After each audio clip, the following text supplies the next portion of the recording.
Good morning. Maranatha, chapter 73, Physical Health and Noble Thinking, March 14th. Dearly beloved, I beseech you, as strangers and pilgrims, abstain from fleshly lusts which war against the soul. First Peter 2:11. Many regard this text as a warning against licentiousness only, but it has a broader meaning. It forbids every injurious gratification of appetite or passion. Every perverted appetite becomes a warring lust.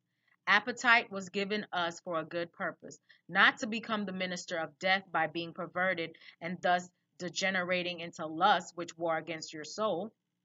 Peter's admonition is a most direct and forcible warning against the use of all stimulants and narcotics, including caffeine, right?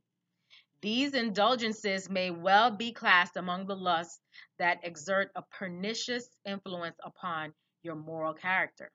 Let none who profess godliness regard with indifference the health of the body and flatter themselves that intemperance is no sin and will not affect their spirituality. A close sympathy exists between the physical and the moral nature. The standard of virtue is elevated or degraded by the physical habits. Excessive eating of the best of food will produce a morbid condition of the moral feelings. And if the food is not the most helpful, the effects will be still more injurious.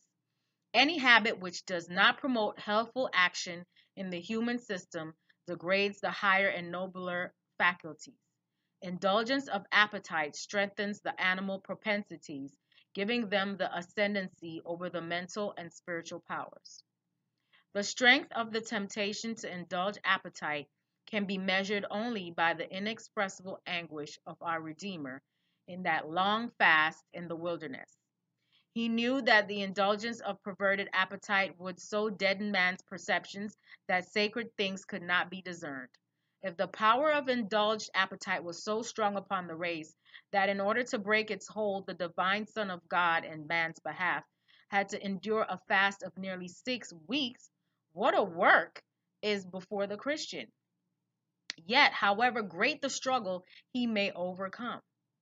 By the help of that divine power which withstood the fiercest temptations that Satan could invent, he too may be entirely successful in his warfare with evil, and at last may wear the victor's crown in the kingdom of God.